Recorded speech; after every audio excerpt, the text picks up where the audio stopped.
On Christmas night, in a dining room glowing with golden lights and the scent of roasted turkey, 14 pairs of eyes froze at the sound, sharp, explosive, like a gunshot.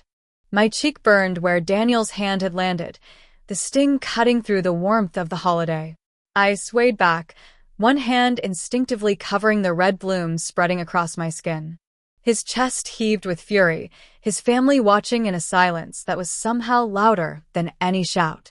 Some looked startled, others satisfied. But then, from the corner by the frosted window, came a voice, small, steady, and sharper than steel. My 9-year-old daughter, Sophie, clutching her old tablet like a lifeline. "You shouldn't have done that because now Grandpa is going to see." Daniel's face drained of color, the confident mask cracking. What would you do if a child shattered years of fear in one sentence? If the truth you buried came back with witnesses? Leave your thoughts in the comments, and if stories of courage and justice speak to you, like, share, and subscribe. It keeps us bringing these truths to light. 3 hours earlier, I was in the kitchen, basting the turkey with hands that trembled just enough to spill a drop of butter on the counter. The bruise along my ribs from last week's lesson throbbed with every movement, but I hid it well. Daniel's voice bellowed from upstairs, demanding his cufflinks, his tone already sharp enough to draw blood. "In the top drawer, honey," I called back, careful to keep my voice smooth, agreeable. Sophie sat at the counter, homework open, eyes quietly tracking me the way a hawk studies the wind. At 9, she read storms before they broke, the tightening of his jaw, the pause before a word that could slice. "Mom," she murmured without looking up, "are you okay?" The question lodged in my chest, heavy. "Go to your room," he said. Sophie closed her books with deliberate care, brushed my hand in passing, and glanced back at him. "Be nice to Mom." His jaw locked. I caught the flash in his eyes. And in that moment, I realized she'd stopped being afraid a long time ago. I woke before the sun. The kitchen still cloaked in the gray hush of winter morning. The smell of cinnamon rolls I'd baked at dawn clung to the air, sweet and heavy, masking the faint trace of antiseptic I'd dabbed on a bruise high on my arm. I moved slowly, not because of the ache, but because I had learned to make myself small in my own home. Sophie patted in quietly, hair still rumpled from sleep, and climbed onto one of the counter stools. She opened her workbook without a word, pencil poised, though her eyes stayed on me longer than the page. Daniel's voice came down the stairs like a crack of thunder. "Rachel, where's my navy tie?" He entered the kitchen before I could answer, scanning the counter with irritation. "It's hanging in the hall closet," I said, keeping my tone light, unthreatening. He stared at me a moment too long, as if weighing whether my words deserved a reprimand, before turning sharply and leaving. Sophie's pencil scratched across the paper for a moment, then stilled. "Mom," she said softly, "you flinched." I kept my back to her, stirring the gravy. "No, I didn't." She didn't press, but I felt her gaze like a hand on my shoulder. By mid-morning, I was slicing vegetables for the stuffing, every motion careful. Daniel returned, cufflinks flashing, the scent of his cologne cutting through the warm smell of roasting turkey. He surveyed the room, his eyes landing on Sophie. "Shouldn't you be in your room when grown-ups are working?" She didn't look up. "I'm helping Mom with math," she said evenly. His jaw tightened. "When I say go, you go." She slid her books into her bag with slow precision, hopped down from the stool, and passed me on her way out. Her fingers brushed mine, a fleeting, deliberate squeeze. Then she turned to face him, chin high, voice clear. "You should be nice to her. She's been cooking for you all day." The air shifted, sharp and tense. His lips pressed into a thin line, but he said nothing. Only his eyes spoke, dark, narrowing, promising a reckoning later. I forced a smile, picking up the knife again, as if the conversation had been about nothing at all. Sophie disappeared down the hallway, but I could still hear the soft thud of her footsteps on the stairs, each one carrying the weight of something she wasn't ready to say out loud. I stayed at the counter long after the vegetables were chopped, staring at the neat little piles. My hands moved automatically. But my mind was elsewhere, caught between the sting of his glare and the quiet courage in my daughter's voice. That night, long after the last dish had been dried and the house had gone quiet. "Couldn't sleep?" I asked. She stepped inside, closing the door with a soft click, and walked to the edge of my bed. "Mom, I need to show you something."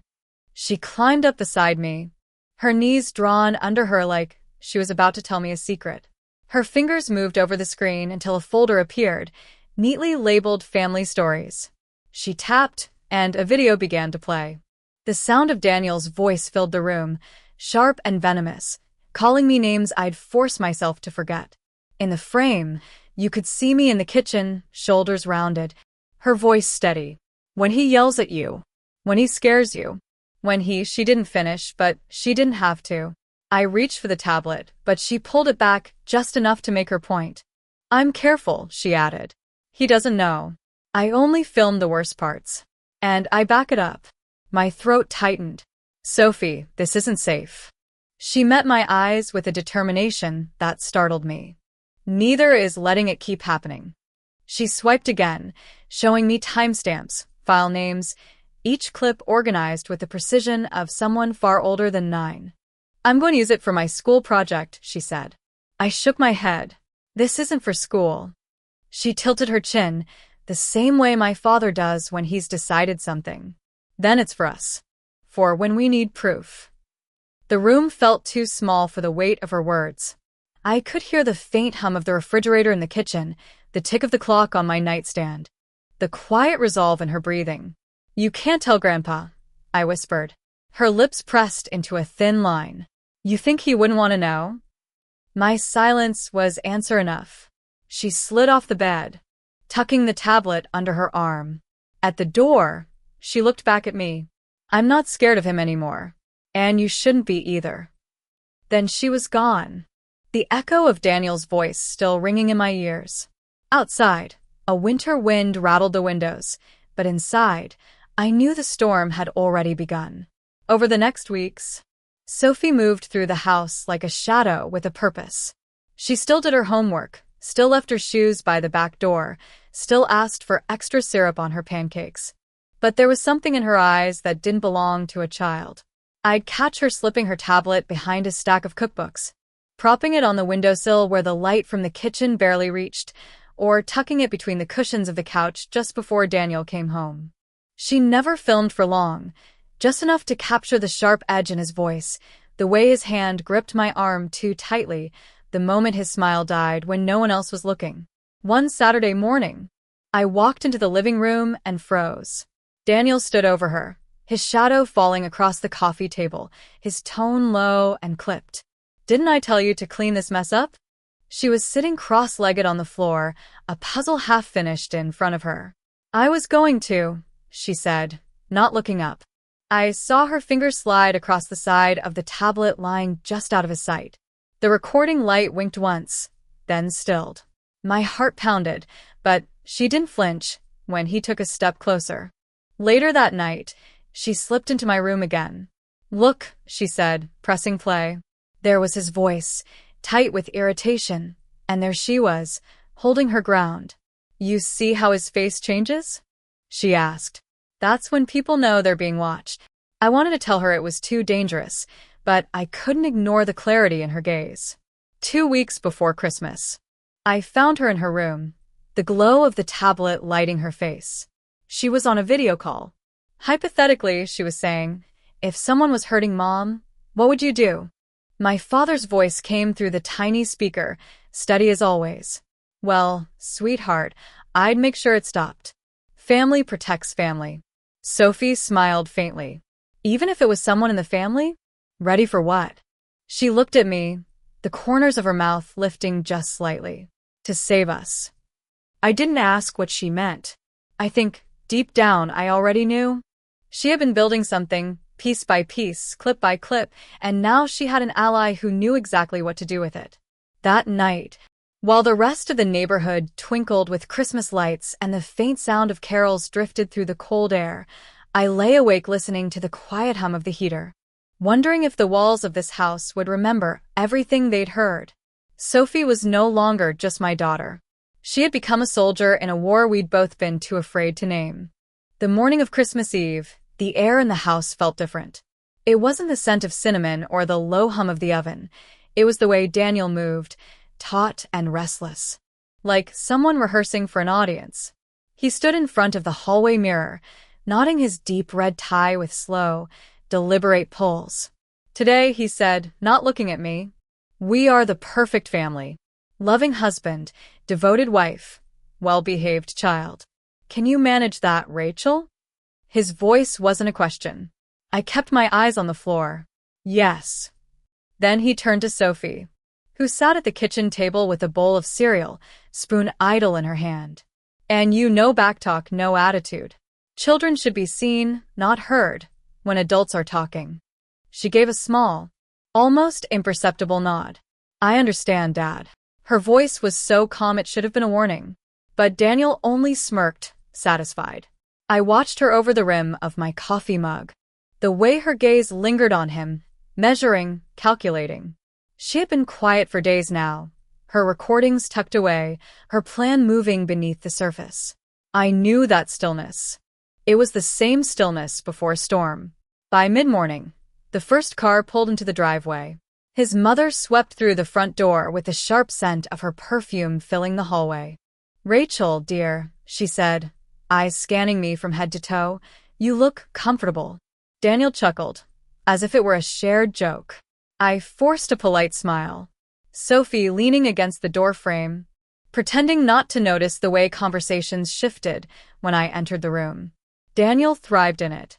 He laughed loudly, told stories that painted him as the tireless provider, the generous husband. Every so often, his eyes would flick to me, reminding me of the rules. And each time, I'd catch Sophie nearby, quiet, attentive, fingers brushing the screen of her tablet as if checking the time.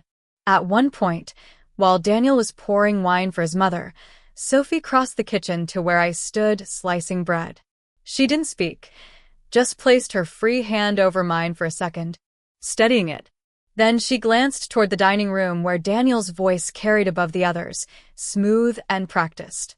"He's really trying," I whispered without knowing why. She looked at me, each arrival carrying the same bright smiles that never reached their eyes. By the time the clock in the living room chimed 2, the house was full of the Carter family, voices overlapping. Hearing the laughter that always seemed to get louder when I wasn't part of it. Daniel's mother was the first to strike. She leaned in as I handed her a glass of wine, her gaze sweeping over my hair, my sweater, the small smudge of flour on my sleeve.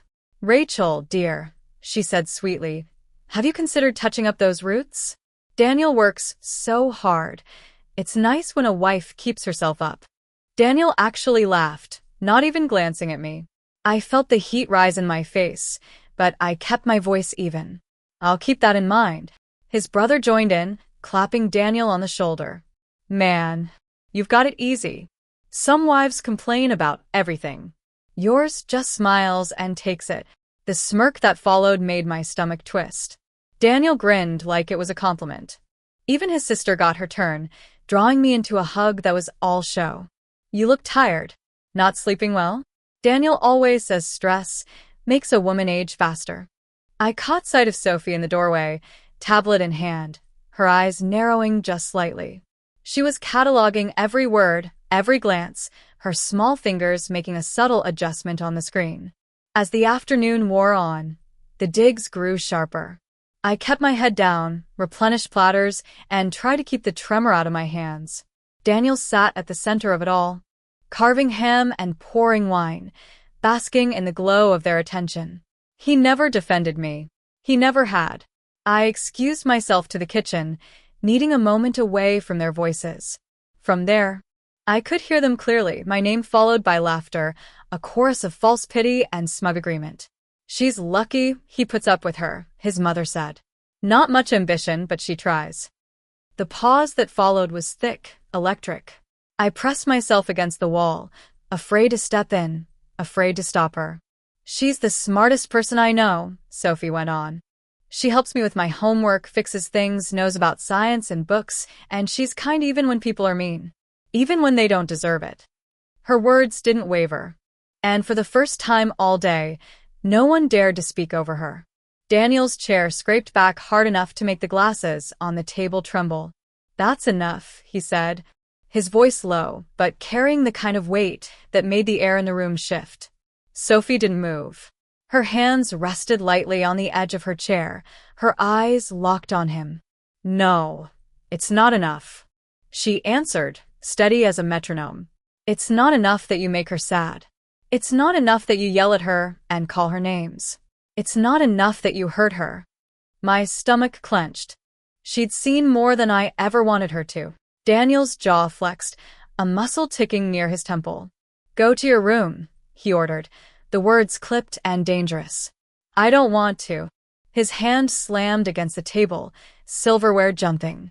I said now. I was moving before I realized it, stepping between them. "Daniel, please. She's just a child." His eyes cut to me, the mask slipping, the heat in his gaze like an open flame. "You'll do as you're told," he snapped, starting toward her. My pulse roared in my ears. "You'll what?" I said suddenly, the words out before I could stop them. "You'll hit a 9-year-old in front of your family? Show them what you really are." The room froze. No one breathed. His face a storm of rage and disbelief. "How dare you?" he said, voice dropping to a whisper that felt colder than a shout.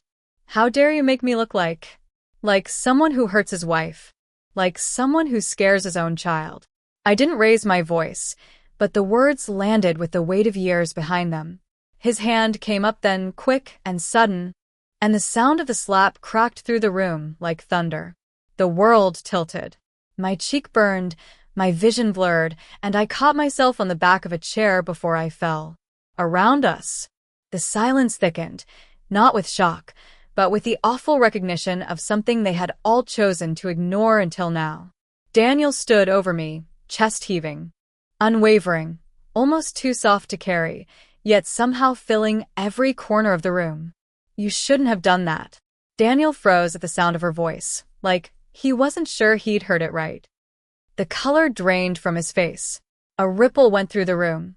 Confusion first, then a nervous shift in chairs, and finally something colder. His mother's smile faltered, studying him like he was a problem she'd already solved. "I've been recording you. Every time you yell at Mom. Every time you shove her. Every time you call her stupid." Jasmine's hand trembled against her wine glass. Kevin let out a low whistle before catching himself. Florence's fork clattered against her plate. Daniel took a step toward her, his voice rising. "You're lying." Sophie didn't move. "I'm not. It's backed up. Cloud storage. Grandpa's phone. My teacher's email. And the police station's tip line." That last part landed like a blow. Daniel stopped mid-step. "The police?" he repeated, almost to himself. Sophie's mouth curved into a smile that had no warmth. "If there are videos, she's just a kid. What's going to happen if..." He turned on them, desperate now. "It's not what it looks like. She doesn't understand." "I understand enough," Sophie cut in, her voice slicing through us like a knife. "I understand that you hurt Mom. I understand that you scare her, so she won't talk. And I understand that all of you knew and didn't care, because it was easier to blame her than admit the truth." His mother looked down at her lap. His sister swallowed hard. For the first time, they didn't look at me, they looked at him. Really looked. And they didn't like what they saw. Sophie glanced at her screen, then back at him. "Grandpa told me to tell you something else," she said. The faint ping of an incoming message echoed in the room. Conversations died mid-sentence. Every face turned toward the door. Then came the slam of car doors, deliberate footsteps on the porch. 3 sets, heavy and certain. The knock never came. The door swung open with a force that made it hit the wall. Colonel Robert Hayes filled the frame, his broad shoulders blocking the winter night behind him. He wasn't in uniform, but the authority in his stance made the room feel smaller. Flanking him were 2 others, one in a dark suit, the other in a crisp police jacket. No one spoke. But the colonel's stare left no room for argument. He sat. The man in the suit stepped forward. "Mr. Carter, we've reviewed the evidence. Multiple instances of domestic assault, verbal abuse, intimidation.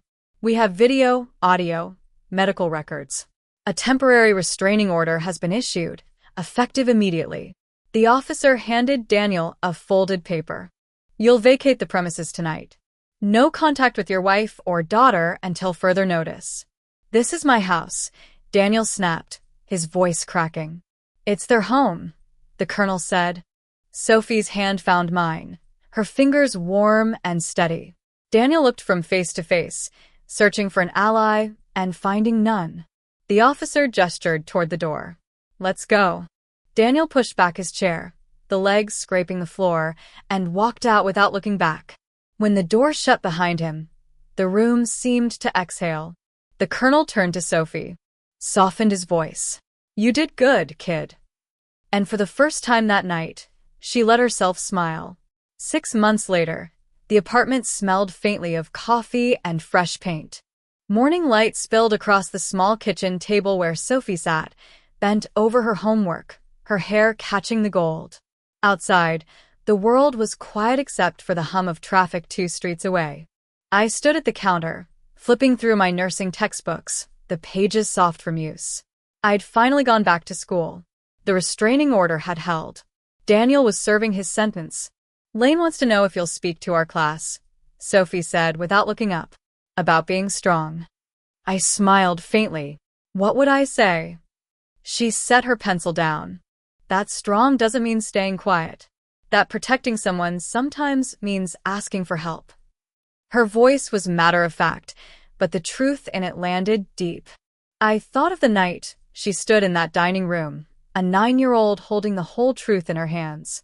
"And what about you?" I asked. "How are you with everything that happened?" She leaned back in her chair, considering. "I don't miss him. I don't miss being afraid. I like who you are now." I let the words settle between us.